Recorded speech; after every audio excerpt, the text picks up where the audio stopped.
Il fut un temps où le nom Sansui signifiait perfection. Ce n'était pas seulement une marque, c'était une promesse de son pur et de puissance sans limite. Puis, quelque chose est arrivé. Et petit à petit, Sansui a disparu de la carte. Que s'est-il vraiment passé? La réponse se trouve dans son histoire. L'histoire de Sansui Electric commence au Japon juste après la Seconde Guerre mondiale. C'est en 1947 que Kosaku Kikuchi, un ingénieur fort d'une grande expérience dans le secteur des composants radio, fonde l'entreprise à Tokyo. Tout avait commencé quelques années plus tôt, en 1944, en pleine guerre, lorsque Kikuchi, lassé de la faible qualité des matériaux qu'il trouvait sur le marché, prend une décision peu commune dans ce contexte. Il fabriquerait ses propres composants. Ainsi naît un petit atelier dans le quartier de Yoyogi où il se met à produire des transformateurs avec des standards bien supérieurs à ceux de la concurrence. Son idée est simple mais ambitieuse. Même si cela coûte plus cher, fabriquons des produits de meilleure qualité. Une phrase qui deviendra la base de tout ce qui suivra. Le nom Sansui n'a pas été choisi au hasard. En japonais, il signifie « montagne » et « eau », deux éléments opposés qui évoquent force et sérénité.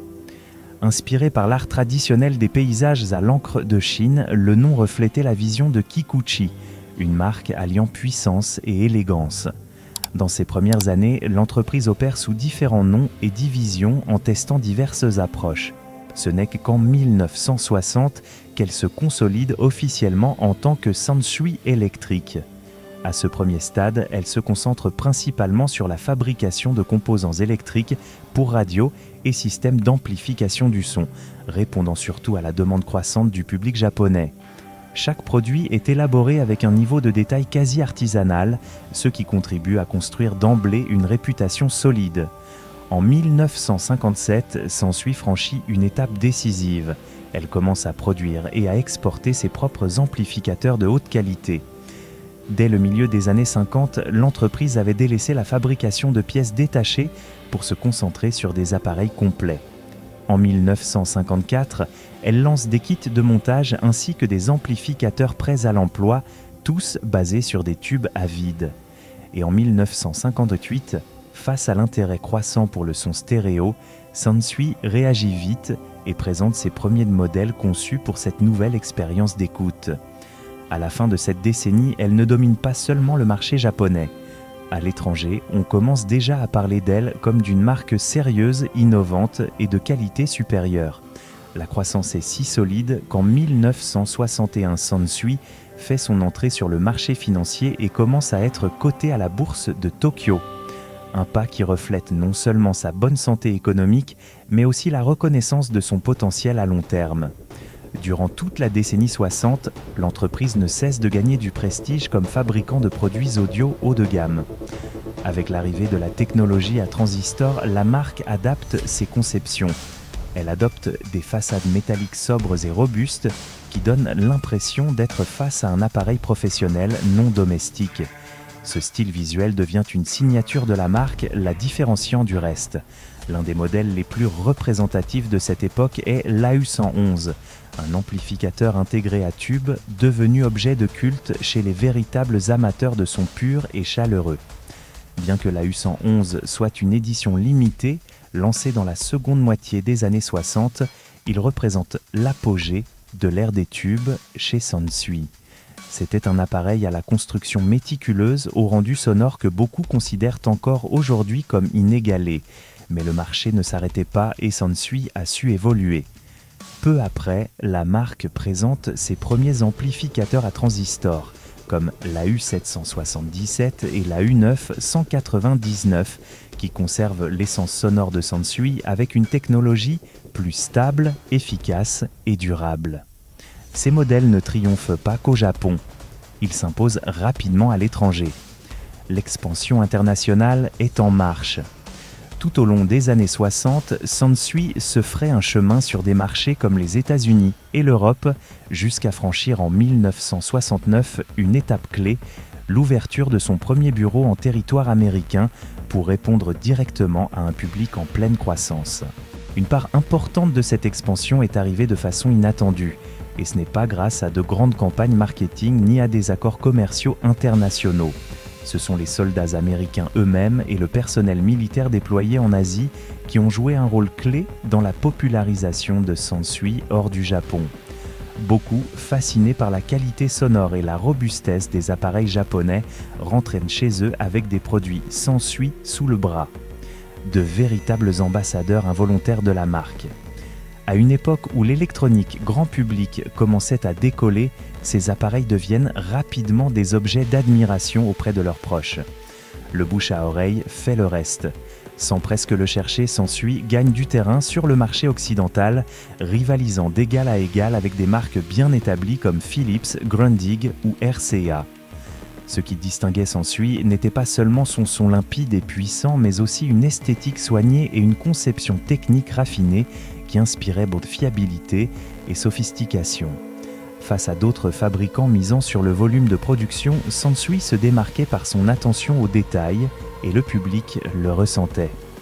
En 1967, consciente que le vinyle vivait un véritable âge d'or, Sansui décide d'élargir son offre et présente sa première platine vinyle spécialement conçue pour les systèmes stéréo, une décision naturelle qui complétait parfaitement sa gamme d'amplificateurs et de récepteurs. À cette époque, ces produits, à tube comme à transistor, s'étaient déjà forgé une réputation de légende. Aujourd'hui encore, beaucoup de ces modèles restent des pièces très recherchées par les collectionneurs et les passionnés d'audio vintage. Il n'est pas rare de trouver des forums et des communautés entières dédiées à partager expériences, restauration et configuration avec des appareils Sansui. Leur durabilité surprend même les techniciens les plus chevronnés. Des décennies après leur sortie, nombre de ces appareils fonctionnent encore comme au premier jour.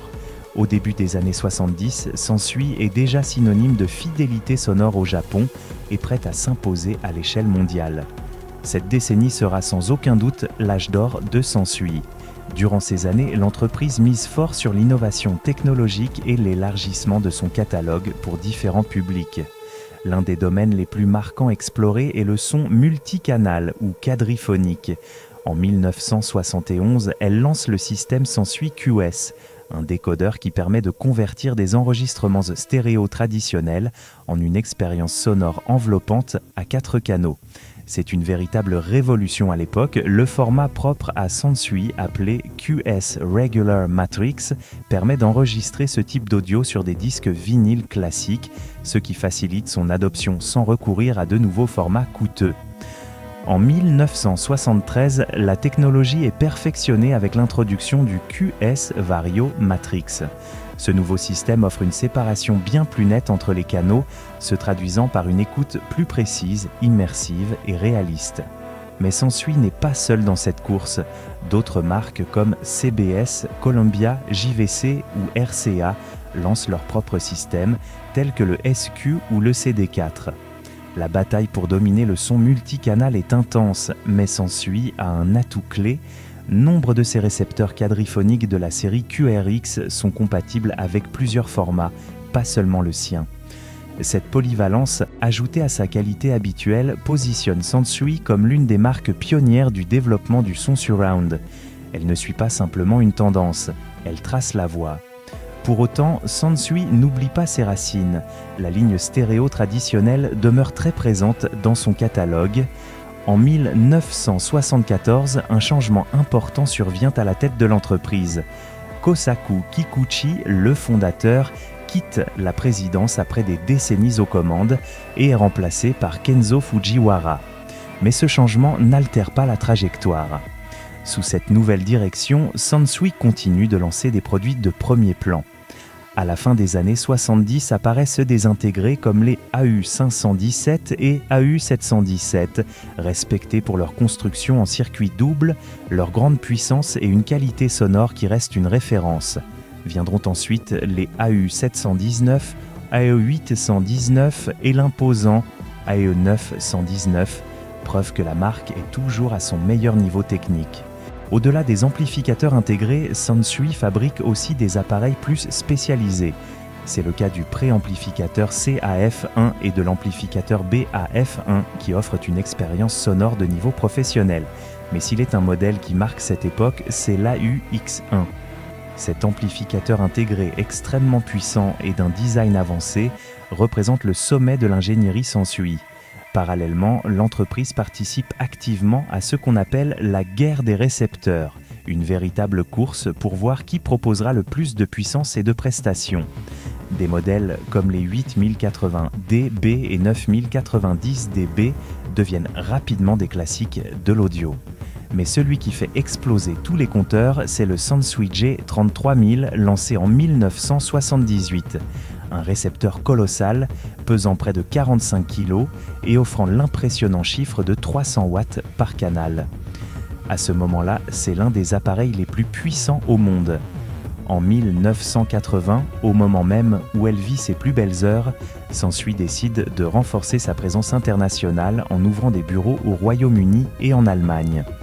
Un mouvement stratégique, il ne s'agit plus seulement d'exporter des produits, mais d'établir une présence directe sur des marchés clés pour consolider sa réputation globale. Ces appareils, des amplificateurs et récepteurs aux enceintes et enregistreurs, se vendent partout dans le monde, aussi bien en magasins spécialisés que dans les grands magasins. La marque n'est plus seulement japonaise, Sansui est officiellement un nom global. On voit ces produits dans les vitrines européennes, dans les catalogues d'électronique nord-américains et chez celles et ceux qui recherchent une expérience sonore de premier plan.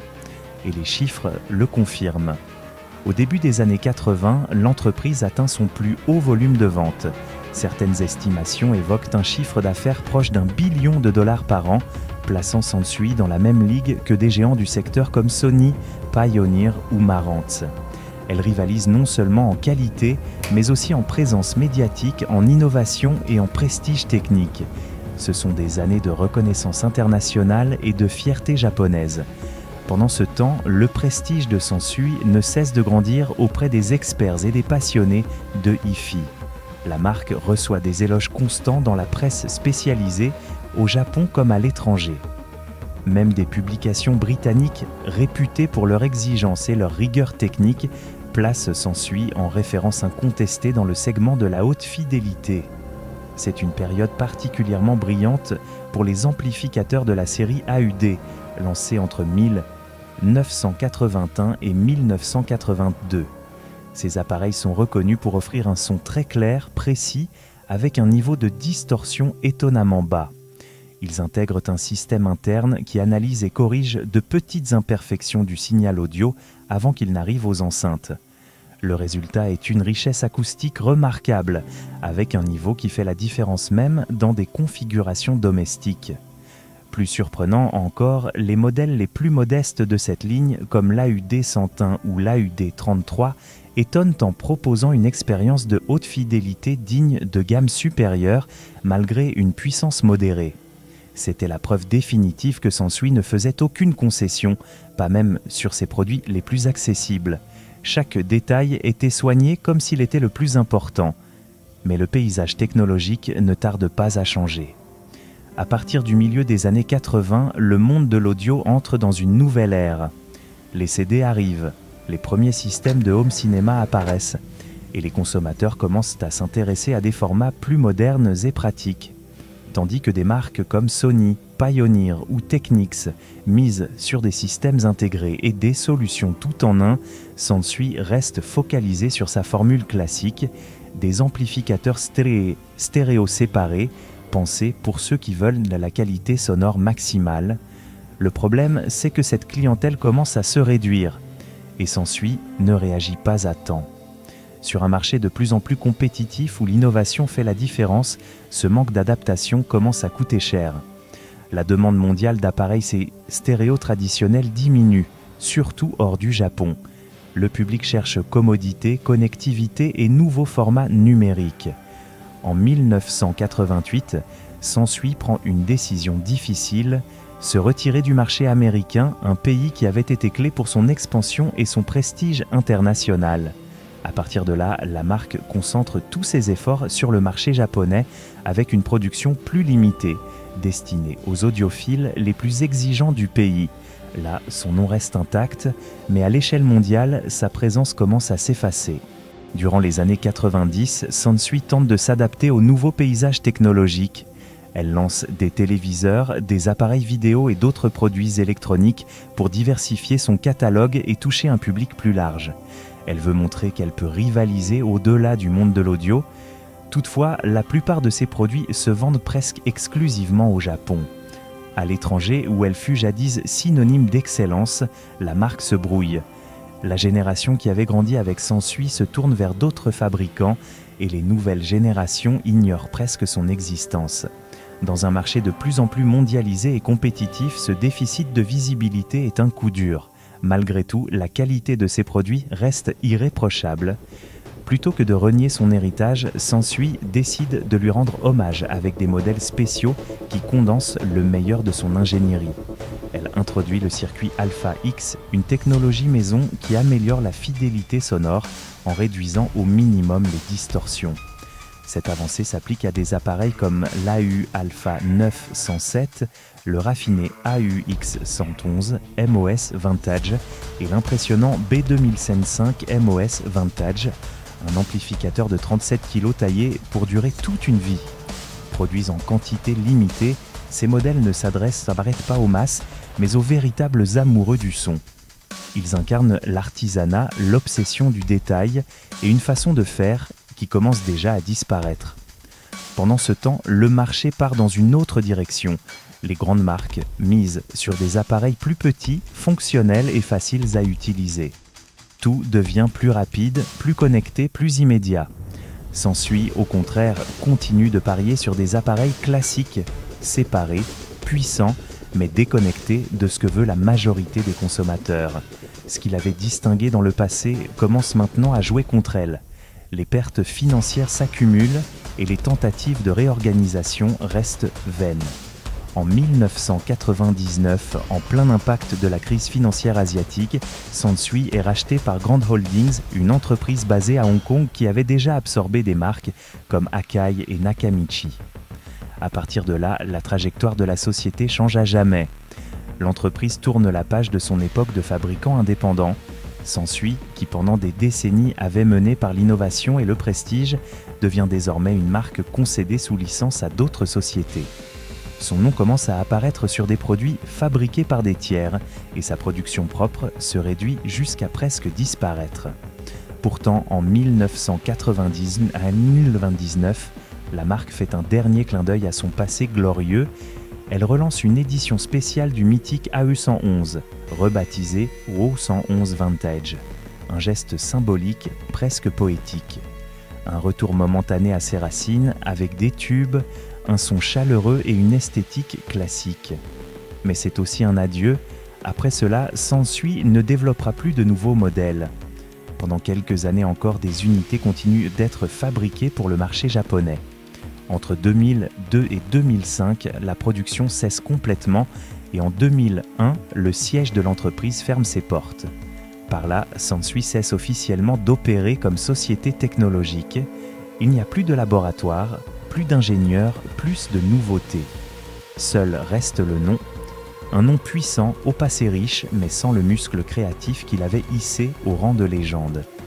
Au Japon, les droits d'utilisation passent à la société Doshisha Corporation, qui s'en sert pour vendre des produits électroniques accessibles et de milieu de gamme en capitalisant sur la nostalgie. Dans le reste du monde, comme nous l'avons dit, la marque Sansui passe aux mains de Grand Holdings, devenu Nimble Holdings, qui se consacre à louer des noms connus à différents fabricants. Ainsi, durant les années 2010, Sansui devient une marque utilisée par d'autres entreprises pour vendre des produits qu'elle ne fabrique pas elle-même. En Inde, par exemple, Sansui est d'abord géré par Videocon, qui vend des téléviseurs et de l'électroménager sous son nom. Après la faillite de Videocon en 2018, la licence passe au groupe Jaina. Ainsi, avec tout ce qui s'est produit depuis le début du siècle, ce n'est plus elle qui conçoit, opère ni vend réellement ce qui porte son sceau, mais la véritable Sansui reste vivante dans le cœur des passionnés. Beaucoup restaurent encore, bichonnent et collectionnent avec dévotion ces amplificateurs, récepteurs et enceintes de ces années dorées. Ce n'est pas seulement pour le son, mais pour ce qu'il représente. Une époque où l'audio se faisait avec passion, précision et respect de l'auditeur. Des modèles comme l'AU111, l'AU919 ou le 9090 sont de véritables bijoux capables de rivaliser même avec des appareils modernes haut de gamme. Et ils témoignent aussi d'une philosophie qui plaçait l'expérience d'écoute au-dessus du profit immédiat. Dans chacun de ces appareils bat encore l'esprit de Kikuchi, sa quête inlassable de perfection. L'histoire de Sansui est celle d'une marque née comme modeste fabricant de transformateurs, devenu l'un des géants de la haute fidélité, puis évanoui face à l'avancée implacable du marché grand public. Aujourd'hui, ne demeure que son nom et son souvenir, mais son empreinte persiste. Et tant qu'il y aura des personnes pour brancher l'un de ces vieux appareils, fermer les yeux et savourer le son, Sansui ne disparaîtra jamais tout à fait. Si cette histoire t'a plu, n'oublie pas de laisser ton like, de t'abonner et de nous dire en commentaire ce que tu penses de ce mythe du monde audiovisuel. On se retrouve dans la prochaine vidéo.